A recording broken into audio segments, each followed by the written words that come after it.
పరమందు ఆసీనుడైనటువంటి దేవుడు ఎల్లవేళలా ఆయన సృజించినటువంటి సృష్టి యావత్తు మీద కూడా ఆయన కృపను ఉంచి కృపను చూపిస్తూ తన ఘనమైనటువంటి మహోన్నతమైనటువంటి ఆశ్చర్యకరమైనటువంటి కార్యములు జరిగిస్తున్నటువంటి దేవాది దేవునికి, అలాగనే ఉదయకాలమందు తిరిగి మనమంతా కూడా కృపావాక్య ధ్యానంలోకి నడిపించబడటానికి ఆయన యొక్క ఆత్మ కలిగించు ఐక్యతలో మనల్ని ఉంచినటువంటి దేవునికి కృతజ్ఞతాస్తుతులు చెల్లిస్తున్నాను. అంత మాత్రమే కాకుండా మరి ప్రతిరోజు కూడా కృపావాక్య ధ్యానాల ధ్యానాలలో బిడ్డలు పాల్గొంటూ ఆస్వాదించబడుతూ బలపడుతూ వర్ధిల్లుతున్న బిడ్డలకు ప్రభు పేరిట వందనములు, ప్రభు పేరిట శుభములు.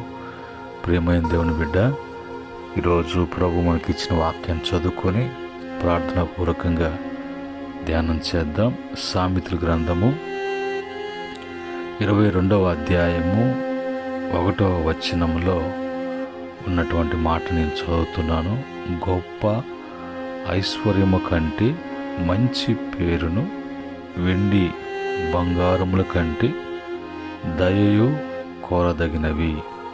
మా ప్రేమగల పరిశుద్ధుడైనటువంటి పరలోకపు తండ్రి, ఉదయకాలమందు మీ యొక్క కృపా సన్నిధిలో మీ కృపా వాక్యము కొరకై, వాక్య వివరణ కొరకై మీ నోట నుంచి వెలువడేటువంటి ప్రతి మాటను బట్టి మేము ఆసక్తితో ఉన్నాం. మాకు దయచేయండి, బలపరచమని యేసుక్రీస్తు నామములో అడిగి వేడుకుంటున్నాము తండ్రి, ఆమేన్. ప్రియమైన దేవుని బిడ్డలారా, ఇక్కడ మరి చదవబడినటువంటి వాక్యములో గొప్ప ఐశ్వర్యము కంటే మంచి పేరు అని అంటాడు. మరి ఐశ్వర్యము అనేది శాశ్వతము కాదు. ఐశ్వర్యము మనిషిని గొప్ప చేసినట్లుగా, గొప్పగా మరి ఉంచినట్లుగా అనిపిస్తుంది. కానీ ఐశ్వర్యం అనేది అది ఎవరికి శాశ్వతం కాదు. అది ఎవరి దగ్గర కూడా నిలిచి ఉండేది కాదు. అయితే మరి జీవితంలో ఉండవలసినది ఉండేది ఏంటంటే మంచి పేరు. ఈ మంచి పేరు ముందు ఐశ్వర్యము అనేది ఏది కూడా పనికి రాదు. అది ఎక్కువయ్యే కొద్ది మనిషి యొక్క పేరుని, కీర్తిని పాడు చేస్తూ రకరకాలైనటువంటి పేర్లతో పిలువబడేటట్లుగా, పిలుచుకునేటట్లుగా అది మనిషిని రెచ్చగొట్టేటువంటిదిగా ఉంటుంది. కానీ మనిషిని మరి అన్నిట్లో కూడా ఒక మంచి అని చూపించగలిగినటువంటిది మరి మంచి పేరు. అది సంపాదించుకోవాలి. కానీ దీన్ని సంపాదించడం కంటే అది సంపాదించుకోవటము అనేది గొప్ప. మామూలుగా మరి చెప్పేటువంటి మాటలలో మంచి చేయడానికి ఎంతో ప్రయాసపడాలి, ఎంతో కష్టపడాలి, ఎన్నెన్నో మరి తీర్మానాలు తీసుకొని అందులో నిలిచి ఉండాలి. అదే చెడు చేయటము అనేది ఒక సెకండ్లో, ఒక నిమిషంలోనే చెడు జరగటము, చెడు చేయటం అనేది జరుగుతుంది. కనుక చెడు సంబంధించింది వాటికి దూరపరిచి, వాటికి దూరంగా నిలుస్తూ మంచి పేరును సంపాదించుకోవాలి. రెండవదిగా వెండి బంగారముల కంటే దయయు కోరదగినవి. వెండికి బంగారుకి మరి విలువ ఉంది. మరి మనిషి ఎక్కువగా వాటిని కలిగి ఉంటే, వాటిని ధరించుకుంటే అది అందరి యొక్క మరి దృష్టిలో మరి అందరి యొక్క ఆకర్షణ, అందరిలో ఒక ప్రత్యేకమైనటువంటి విలువ అని ఆలోచన చేస్తారు. కానీ మరి బైబిల్ చెప్పేటువంటి మాట ఏంటంటే, దానికంటే మరి దయ అనేది కోరదగినది. కోరదగినది అంటే నువ్వు కోరుకోవలసినది, నువ్వు ఆశించాల్సినది ఐశ్వర్యం కాదు. నువ్వు ఆశించాల్సింది, కోరదగినది వెండి బంగారములు కాదు. నువ్వు దేవుని యొక్క దయను నువ్వు కలిగి ఉండటానికి కోరుకోవాలి. మనుషుల యొక్క దయను నువ్వు పొందుకునేటట్లుగా, ఆ దయ నువ్వు కలిగి ఉండునట్లుగా నీవు మరి ఉండటము అనేది కోరదగినది అని అంటారు. ఈరోజు దయ అనేటువంటి మాటకు వస్తే, ఇతరుల పట్ల కరుణ చూపించేటువంటిది దయ. మరి వారి యొక్క బాధలను గమనించి సహాయం చెయ్యాలనే మనసు కలుగుటయే దయ. ఈ యొక్క మాటకి మనం వచ్చినప్పుడు, ఈరోజు మన యొక్క కృపావాక్య ధ్యానములో దయ అనేది కోరదగినది. మనము కోరుకోవాల్సిన మంచి పేరు, అందరి పట్ల మరి దయను. ఆ దయ అనేది ఎలాగా మనము కలిగి ఉండాలి, ఆ దయ పొందుకున్నటువంటి, ఆ దయ ఉన్నటువంటి జీవితాలు ఎంత ధన్యకరంగా ఉంటాయో అనేది బైబిల్లోకి వెళ్ళినప్పుడు, కీర్తన 27వ కీర్తన 13వ చరణములో, సజీవుల దేశమున నేను యెహోవా దయను పొందునన్న నమ్మకము నాకు లేని ఎడల నేనేమవుదును, యెహోవా కొరకు కనిపెట్టుకొని ఇండుము అని అంటాడు. సజీవులు ఉన్నటువంటి ఈ దేశంలో, సజీవులు ఉన్నటువంటి ఈ భూమి మీద దేవుని యొక్క దయ అనేది పొందుకోవాలా. మరి బైబిల్లో రాయబడినటువంటి సందర్భాలలో 3 సందర్భాలలో దేవుని యొక్క దయను, మనుషుల యొక్క దయను, జ్ఞానమందును ఆరోగ్యమందును వర్ధిల్లటానికి దయ అనేది మనకు అవసరం.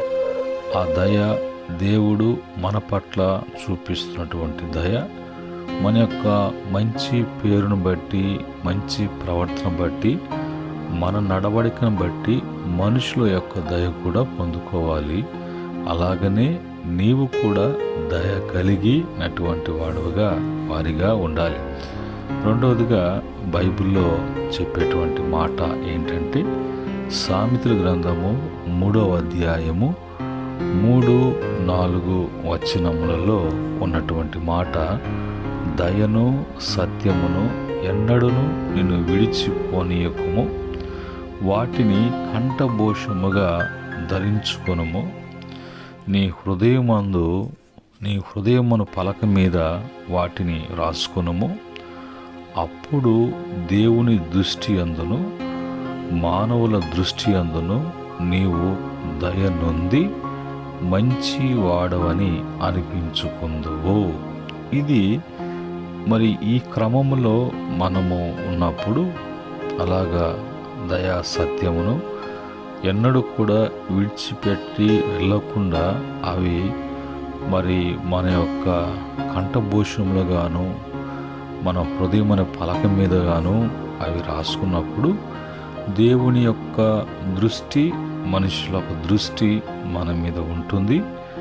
ఆ దృష్టి కలిగినటువంటి వాళ్ళ దృష్టిలోకి వెళ్ళినటువంటి మనము మంచివాడు అని అందరి చేత దయ పొందుకొని మంచివారు అనిపించుకుందురు అని రాయబడింది. ఈ యొక్క ఆర్డరు, ఈ యొక్క క్రమములో ఒక మనిషి ఎదగడానికి, ఎదుగుదలకు ఈ యొక్క దయ అవసరం. చాలా సందర్భాలలో వారి యొక్క కంటి దృష్టి తగిలి, వారి యొక్క నోట్లో పడి, వారి నోట్ల నాని ఈరోజు ఇలాగ అయింది, వాళ్ళు అలాగయ్యారు, వాళ్ళు ఎదికి రాకుండా పోవటానికి, పైకి ఎదగలేకపోవటానికి మరి అందరి నోళ్ళల్లో, అందరి దృష్టిలో, అందరి యొక్క ఆ యొక్క కంటి దోషాన్ని బట్టి అన్నట్టుగా లోకంలో మనం చూస్తూ ఉంటాం. అలాంటివి కొన్ని మనిషిని మరి ఎదుగు బొదుగు లేకుండా, మరి బాగుపడకుండా, అందరి యొక్క మరి దయ కాకుండా మత్సరపడుతూ, మరి ఈర్ష్యతో, కపటముతో, అలాంటి వారి యొక్క దృష్టికి, వారి నోటికి, అలాంటి వారి యొక్క ఇచ్చలకు ప్రభు మనల్ని అప్పగించకుండా ఆయన కేడెముతో కప్పినట్లుగా దయతో కప్పి ప్రభు కాచి కాపాడుతూ మనము అంతకంతకి వృద్ధి కావటానికి క్రమము ఈ వాక్య క్రమం.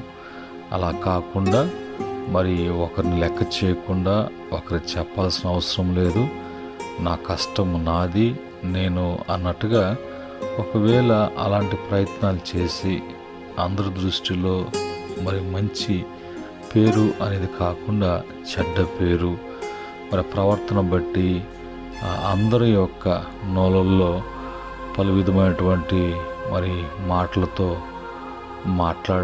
మాట్లాడిపించుకోవటము అనేది మన యొక్క ఆత్మీయ స్థితికి, మన భక్తి జీవితానికి అది సరికాదు అనేది మనం తెలుసుకోవాలి. అలాగనే దయను పొందుకున్నటువంటి క్రమంలో సామెతల గ్రంథం 13:15 అంటాడు, సుబుద్ధి దయను సంపాదించును, విశ్వాసఘాతుకుల మార్గము కష్టము. విశ్వాసఘాతుకులు వాళ్ళ యొక్క మార్గము ఎప్పుడు కూడా కష్టమే.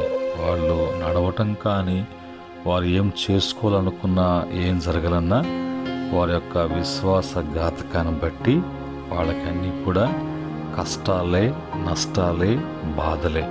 అయితే సుబుద్ధి, మంచి బుద్ధి అనేది కలిగి ఉన్నప్పుడు అది దయను సంపాదిస్తుంది.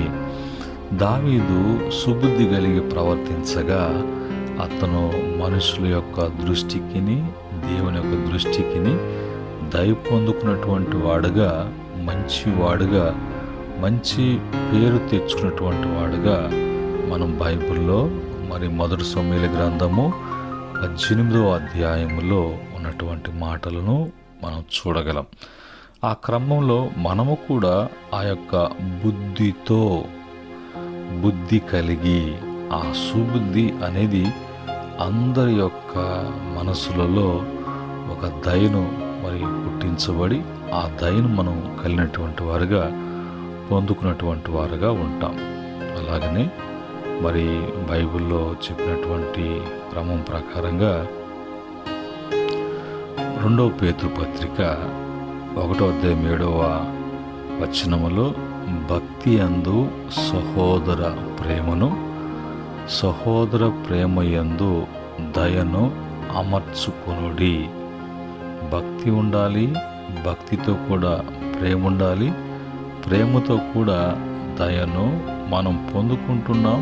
ఆ దయను మనము అమర్చుకున్నటువంటి వారముగా, మనము కలిగినటువంటి వారుగా ఉన్నప్పుడు మన యొక్క ఆత్మీయ స్థితిలో అన్నిట్లో కూడా ఆస్వాదించబడి వృద్ధి చెందేటువంటి వారుగా ఉంటాం.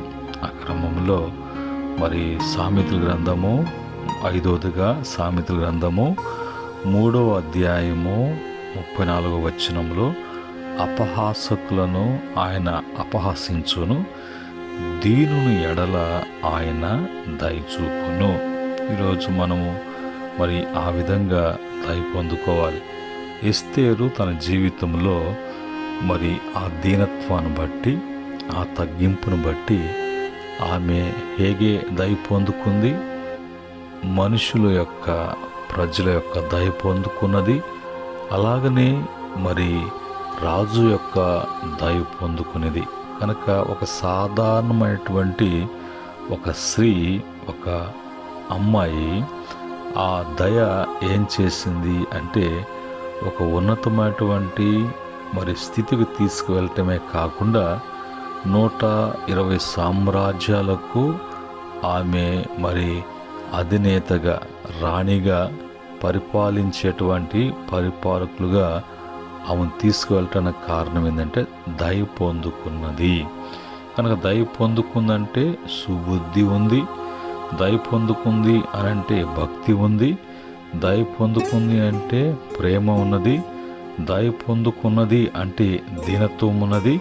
అలాగా మన జీవితాల్లో కూడా మరి అలాంటి అనుభవంలో మనం పైకి రావాలి, గొప్పవారు కావాలి. అలాంటి మంచి పేరు, మంచి స్థితిగతులు అనేది దయ ద్వారా మనం పొందుకోగలం.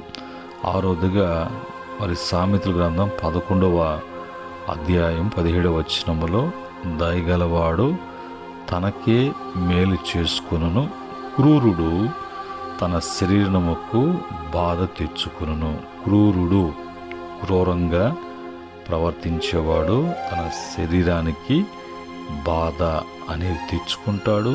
మరి ఆ శరీరము గాయమవుతుందో, ఆ శరీరము మరి నాశనమవుతుందో, ఆ అవ్వటానికి ఏదైనా కూడా ఆ క్రూరత్వము బట్టే. అయితే దయగలిగినటువంటి వారుగా, దయ పొందుకున్నటువంటి వారికి వారు తమకు తామే మేలు చేసుకున్నటువంటి వారుగా, తమకు మేలు కలగటానికి ఆ యొక్క దయ అవసరం. చివరిగా 7వ మాటగా 1 కొరింథీ పత్రిక 13వ అధ్యాయము 4వ వచనములో ప్రేమ దీర్ఘకాలము సహించును, దయ చూపించును, ప్రేమ మత్సరపడదు, ప్రేమ డమ్మగా ప్రవర్తించదు, అది ఉప్పొంగదు. ప్రేమలో ఇమిడి ఉన్నటువంటి దయ, ప్రేమను బట్టి మరి కలిగి ఉండవలసినటువంటి దయ. ఈరోజు మరి వాక్యాన్ని బట్టి మంచి పేరు, దయను మరి విలువ తెచ్చేటువంటివి, విలువ కలిగినటువంటి వారిగా చేసేటువంటిది. అంతేకాని మరి అస్థిరమైనటువంటి ధనము, శాశ్వతము కానటువంటి వెండి బంగారాలను బట్టి ఎవరు కూడా మరి స్థిరుడు కాదు, శాశ్వతుడు కాదు. అందును బట్టి ఎలాంటి మరి మంచి మేలు, బాగు అనేది జరగదు. ఒక దయలో ఉన్నటువంటి గొప్పతనాన్ని ప్రభు మనకు తెలియచేశారు. ఇందును బట్టి ఆ దయను, ఆ మంచి పేరును మనము కోరుకునేటువంటి వారముగా, ఆశించినటువంటి వారముగా, అది దేవుని వలన, మనుషుల వలన మనమై అది కలిగినటువంటి వారంగా, ధరించుకున్నటువంటి వారముగా ఈ లోకములో ప్రభు కొరకు తేజరిల్లటానికి దేవుని యొక్క సహాయము ప్రతి బిడ్డ కూడా అందించునుగాక. ఆమేన్.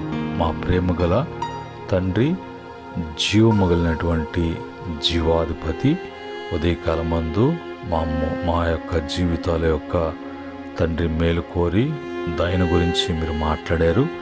కనుక ఈ లోకములో మీ బిడ్డలుగా మంచి పేరును, మంచి దయను కలిగినటువంటి వారంగా, అవి మేము కోరదగినటువంటి మా జీవితాల్లో అవి కలిగి ఉండటానికి మీ యొక్క సహాయాన్ని అందించి ఈ లోకంలో మిమ్మల్ని ఘనపరిచేటువంటి పాత్రముగా, మహిమపరిచేటువంటి పాత్రములుగా నీ నామ మహిమ కొరకు వర్ధిల్లటానికి సహాయం చేయమని ఈ దినమంతట్లో ప్రభు బిడ్డలకు మీరు అన్ని విషయాలు మేలు చేయండి.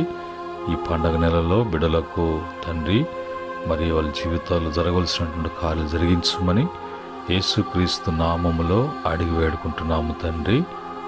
ఆమేన్. పరమందు దేవుని యొక్క ప్రేమ, కుమారుని యొక్క కృప, పరిశుద్ధాత్మ యొక్క సహవాసం ఈ మాటలు వింటూ అనుదినము దినదినము బలపడుతున్న బిడ్డలకును, సకల పరిశుద్ధులకును, ఆయన దాసులకును సదా తోడై ఉండి నడిపించునుగాక. ఆమేన్. దేవుడు మిమ్ములను, మీ కుటుంబాలను దీవించి అన్ని విషయాల్లో వృద్ధిపరచునుగాక. ఆమేన్.